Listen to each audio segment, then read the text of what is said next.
Salut, bienvenue dans ce nouveau tuto. Je te montre vite fait comment est-ce que tu peux faire pour paramétrer une zone de travail dans Photoshop et également paramétrer la résolution. On va cliquer pour ouvrir Photoshop.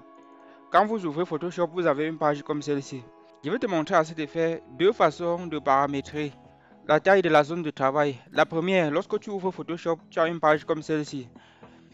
On va cliquer sur Fichier au coin supérieur gauche de l'écran. Ensuite, on clique sur Nouveau. Ou bien avec le clavier, vous allez faire CTRL N. Et une fois qu'on est arrivé ici, vous pouvez voir au coin supérieur droit de l'écran, nous avons largeur. Ici, c'est la largeur de la zone de travail qu'on veut. C'est en pouces. Et pour obtenir la même dimension en centimètres, il faut seulement multiplier par 2,54. Bon, je vais choisir dans pouces. Si je clique sur pouces, je pourrais paramétrer en centimètres, en millimètres, en points ou en picasses. Moi, je prends centimètres au lieu de pouces comme tout à l'heure. La largeur, c'est 17,68 cm. Je peux mettre simplement 18 cm la largeur. Et la hauteur, c'est ici, la hauteur de la zone de travail sera 12,7 cm. Je peux décider que ce soit plutôt 13 cm. Bon, et ici en bas, vous pouvez choisir votre résolution. Ici, c'est en pixels par pouce. Je peux décider que ce soit en pixels par centimètre. Bref, vous choisissez pour vous. Maintenant, ici, je laisse en pixels par pouce. Maintenant, je prends ici, la résolution, c'est 300. Maintenant, pour vos travaux sur Photoshop, je vous invite à utiliser toujours une résolution de moins 300. Cela permet de faciliter la netteté de l'image. Maintenant, je mets 350. Et sachez que la résolution, si plus elle est élevée, plus l'image sera lourde. Et également, plus les tailles et les dimensions de l'image sont élevées, plus l'image sera lourde.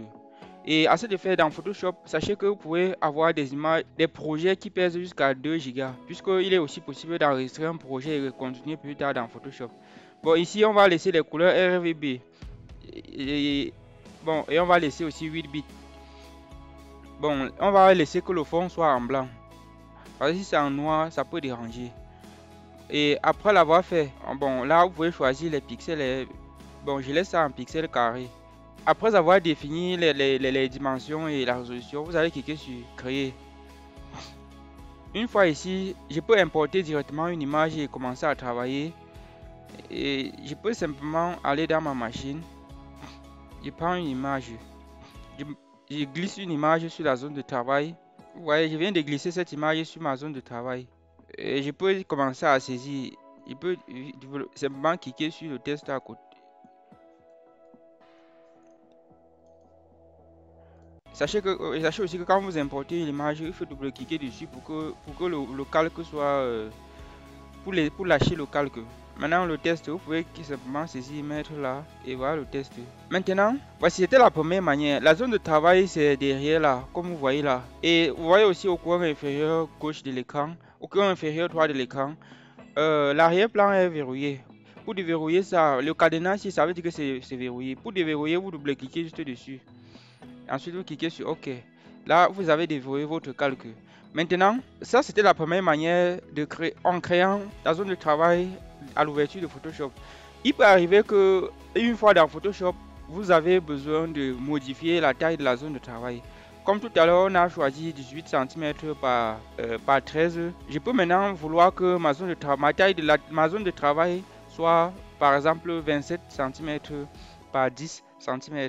Qu'est-ce que je fais à ce moment-là? Vous allez cliquer sur image au coin supérieur gauche de l'écran. Ensuite, vous allez cliquer sur taille de l'image. Je précise bien, je refais pour que vous voyez. Vous cliquez sur l'image en haut là. Ensuite, vous cliquez sur taille de l'image. Et ici, vous voyez qu'on retrouve nos dimensions de départ de tout à l'heure. Et maintenant, je peux modifier ça. Je veux maintenant que ce soit plutôt 27 au lieu de 18 comme tout à l'heure. Et je veux que ce soit 10 au lieu de 13 de tout à l'heure. La résolution c'est 350 pixels par pouce.